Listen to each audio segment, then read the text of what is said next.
Tu te dis que peut-être tu as fait fausse route. Tu ne tombes pas sur les bonnes personnes, les jobs que tu as eus jusqu'ici étaient moyens sans forcément les détester, mais il n'y avait pas vraiment d'épanouissement. Donc on va les appeler des jobs alimentaires. Tes passions, elles ne se dessinent pas non plus clairement, tu ne trouves pas de raison d'être à ton existence. Peut-être que pendant un bon moment, tu as porté la responsabilité de tes tracas sur les autres. Tu te dis que tu fais les choses bien, mais c'est la faute à pas de chance, tu n'es pas tombé au bon endroit, au bon moment. Et peut-être même que tu repenses à certains moments de ton adolescence, de ton enfance. Si j'en suis là aujourd'hui, c'est parce que c'est mon père ou mon oncle qui ont réagi comme ça avec moi quand j'étais petit. Regarde maintenant, je n'ai plus confiance en moi. Et même s'il est peut-être vrai que la réaction de ta famille envers toi n'était pas juste et n'était pas adaptée, la réalité est qu'aujourd'hui tu as sans doute quitté cet univers négatif, mais que ça t'affecte toujours. Ces personnes qui t'ont rabaissé ne sont plus présentes à tes côtés, mais tu y penses encore. Et là, tu viens de comprendre que blâmer les autres ne fait pas avancer ton problème, mais qu'au contraire, cela te maintient dans une situation de blocage et qui t'épuise sans jamais donner de solution. Tu as déjà là réalisé un grand pas en avant, parce que c'est là que tu commences à comprendre que c'est toi qui dois changer, que tu as la possibilité d'avoir la main mise sur ton problème. Cette négativité a déteint sur toi, tu as baigné dedans comme on gaverait une oie, mais là le gavage il est terminé. Tu as enfin pris conscience que tu n'es pas forcé de suivre le chemin tracé de tes parents, de tes grands-parents, de tes potes qui se saoulent tous les week-ends ou je ne sais quoi encore. Donc tu as décidé de prendre des réformes au niveau de ta vie, tu as commencé le sport ou bien tu y vas plus régulièrement, tu as décidé de changer de travail ou de reprendre une formation, ou bien tu te lances dans une activité secondaire qui peut être ta passion, en plus de ton job que tu fais pour tenter de percer un jour. Et si tu es très audacieux, peut-être que tu fais même plusieurs changements à la fois. Tu es très excité car depuis que tu as mis en place ces nouvelles règles de vie, tu te dis que tu vas tout éclater, tu te vois baraquer avec un gros compte en banque, parler plusieurs langues étrangères et que les nanas te regarderont partout où tu vas. Tu as commencé ces changements il y a quelques mois, voire quelques années si tu es courageux. Et pourtant, pas grand chose se dessine. Et pire encore, tu te retrouves encore plus seul qu'avant. Comme tu travailles beaucoup plus sur toi, les gens avec qui tu traînais te voient moins, ils te disent même peut-être que tu as changé, que tu n'es plus comme avant et ils te délaissent. Et là, je te vois douter et te dire que peut-être tu as fait une connerie en voulant tout changer et atteindre ses buts, et que ce n'est pas fait pour toi car tu n'en as pas la carrure et tu te sens illégitime. Parce qu'une fois que tu as passé la première étape de passer à l'action et de changer radicalement ta routine de vie, que ce soit pour gagner plus d'argent, être indépendant, devenir un sportif accompli, la réalité va venir frapper à ta face très rapidement. C'est que tout ce que tu souhaites prend beaucoup de temps. Et tous ceux qui t'entouraient jusque-là, s'ils ne t'accompagnent plus après ta volonté de changement, c'est qu'ils ne comprennent pas ou qu'ils ne te méritaient pas.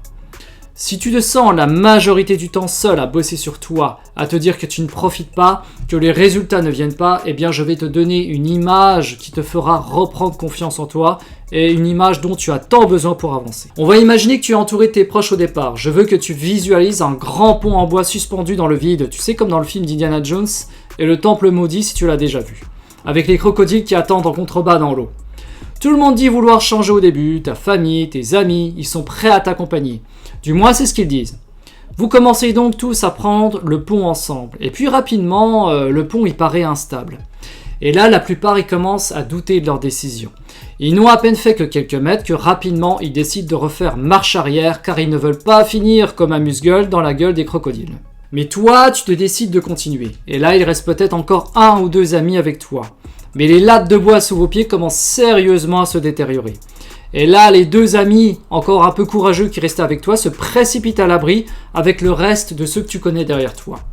Finalement, tu te retrouves seul sur ce pont. Tu es à mi-parcours et là, tu as deux choix. Continuer seul pour une durée inconnue droit devant toi ou faire marche arrière. Sauf que le problème, c'est que tu ne t'es pas rendu compte, mais derrière toi, il n'y a plus personne, ni amis, ni famille. Mais le pire, c'est que les lattes de bois sont tombées et que le reste du pont menace sérieusement de s'écrouler à tout instant. Et là, tu n'as plus qu'un seul choix. Courir droit devant toi le plus rapidement possible. Et c'est exactement cela que je veux que tu ressentes.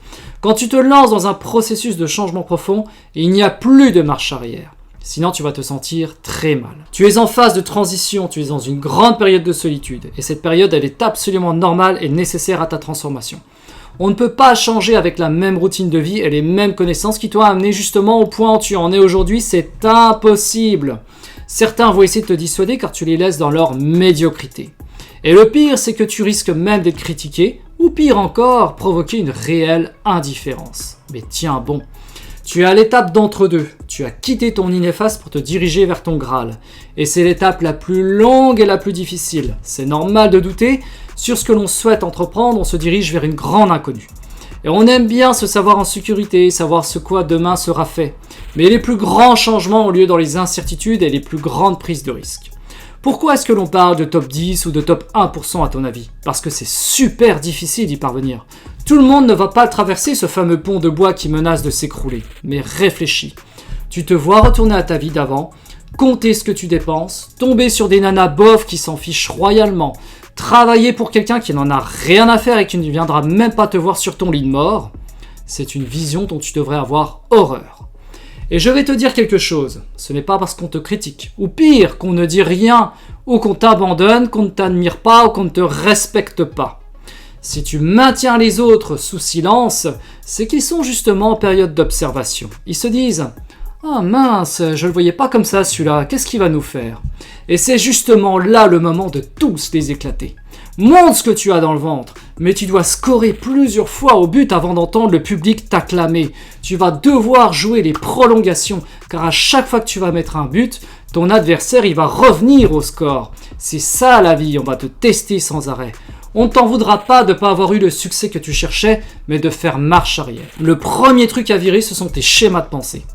De toute façon, mon père ou ma mère m'ont dit que je serais un bon à rien. Ils avaient raison. Mes profs m'ont dit que j'étais pas fait pour les études. Vire-moi ça. Tu ne pourras pas ne plus penser, c'est impossible. On est tous destinés à recevoir des pensées, c'est plus fort que nous. Par contre, bonne nouvelle, c'est que tu peux travailler à ne plus donner tant d'importance à tes pensées. Les pensées ne sont ni bonnes ni mauvaises en soi. Elles le sont juste quand nous les analysons d'une manière qui peuvent nous ralentir ou pire nous bloquer. Pareil pour les émotions. Tout dépend de la manière dont tu traites les informations. Et si tu vas accomplir de grandes choses, tu vas devoir faire un tri intelligent. On n'installe pas de nouveaux meubles dans un appartement en bordel. Si tu désires ardument ce changement, que tu sens que c'est quelque chose qui vient des tripes et que c'est pas forcé, alors continue ton chemin, car lutter pour quelque chose qui n'est pas fait pour nous, ce n'est pas productif et ça se sent. Un excellent moyen de voir si tu es sur la bonne dynamique et que tu te situes dans la bonne voie est de se poser cette question. Si j'avais beaucoup de temps libre devant moi et que l'argent ne serait pas un souci, qu'est-ce que je ferais? Réalises-tu des choses pour satisfaire ton ego ou bien est-ce une inspiration profonde qui ne s'explique pas? Je pense que si beaucoup de personnes avaient la réponse à cette question, nous réduirions de beaucoup le nombre de personnes déprimées, fatiguées, voire dépressives. Car peu sont encore capables de se connecter avec leur enfant intérieur, celui qui ne se posait pas de questions, celui qui faisait les choses par instinct. Mais une chose dont je suis sûr, c'est que si tu as commencé à prendre ce fameux pont de bois du changement, que ce soit pour ton ego ou bien par aspiration profonde, c'est que tu as senti au fond de toi que tu devais changer les choses. La marche arrière, elle n'est plus possible. Tu dois aller de l'avant. Et quand tu auras traversé ce fameux pont de bois, crois-moi que tous ceux qui t'ont ignoré ou critiqué avant, ils vont te retrouver pour t'applaudir. Oui, ils n'étaient pas là pendant tes phases difficiles de processus de transformation, pendant cet état d'entre-deux. Mais qu'est-ce que tu veux? La nature humaine, elle est comme ça. On veut voir le produit final et pas le produit en cours de fabrication à l'usine.